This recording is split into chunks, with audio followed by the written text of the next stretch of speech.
Hello दोस्तों, एक नई कहानी में आप सबका फिर से स्वागत है। एक नगर में कोई मनुष्य रहता था। कुछ समय के बाद उसकी पत्नी मर गई। उसकी लड़की का नाम टॉम था। एक दिन उसने दूसरा विवाह कर लिया।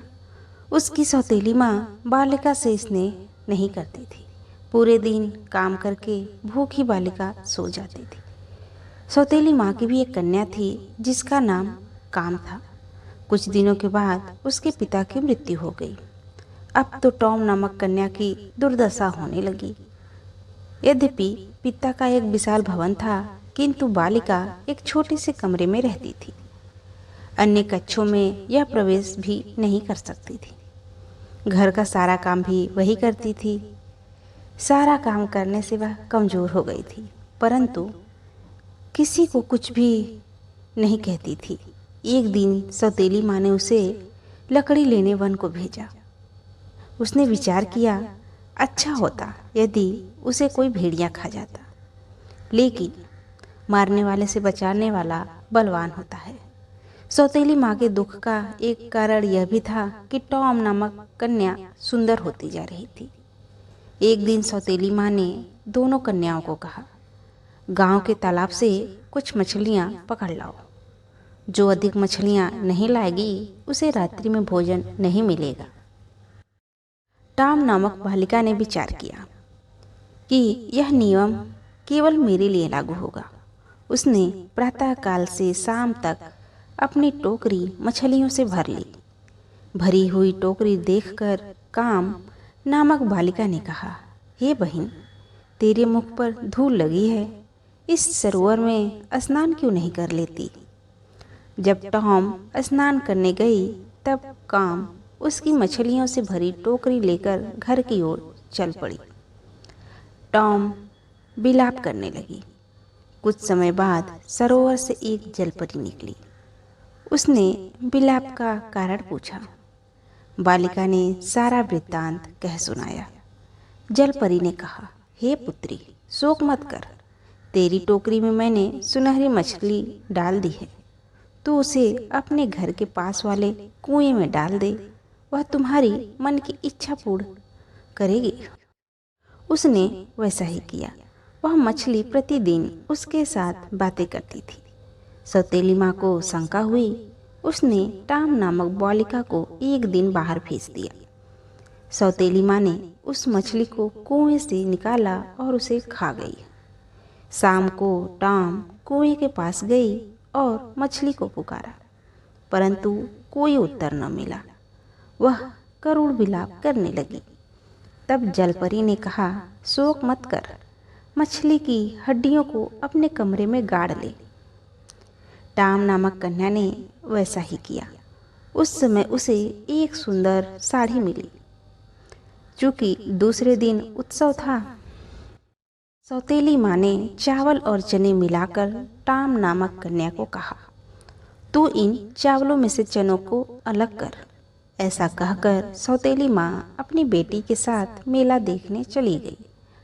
आंसू बहाती हुई कन्या ने विचार किया, मैं साड़ी पहनकर मेले में कैसे जाऊंगी। उसी समय हजारों चिड़ियाँ वहाँ आ गईं। क्षण भर में चावलों में से चनों को अलग कर दिया। वह शीघ्र ही साड़ी पहनी और जूते पहनकर राजकुमारी की तरह मेले में पहुंची। उसे आई देखकर काम नामक बालिका ने माँ के कान में कहा, माँ, यह बालिका तो राजकुमारी जैसी लग रही है। क्या यही टॉम है। सौतेली माँ को देखकर टॉम नामक बालिका भय के कारण भागने लगी। उसका एक जूता वहीं गिर पड़ा।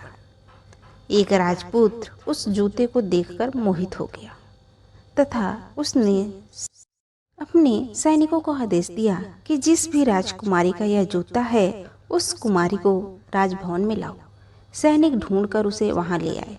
सुंदरी बालिका को देखकर राजपुत्र ने उसे महारानी बना लिया। यह देखकर सौतेली माँ बहुत दुखी हुई। एक दिन पिता के श्राद्ध में टॉम अपने पिता के घर आई। ऊपर से प्रसन्न होते हुए सौतेली माँ ने कहा, पेड़ से नारियल के फल तोड़कर याचकों को बांटो।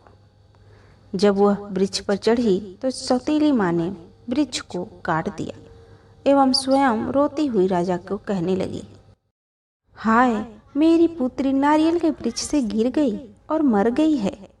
गिरी हुई बालिका को उठाकर एक वृद्धा स्त्री अपने घर ले गई तथा उसका उपचार भी किया। कुछ दिनों के बाद वह स्वस्थ हो गई। इधर सौतेली माँ अपनी पुत्री को राजमहल ले गई तथा राजा को कहने लगी, मेरी पुत्री को महारानी बना लो। राजा ने उसकी प्रार्थना स्वीकार कर ली। एक दिन राजा शिकार खेलने वन में गया।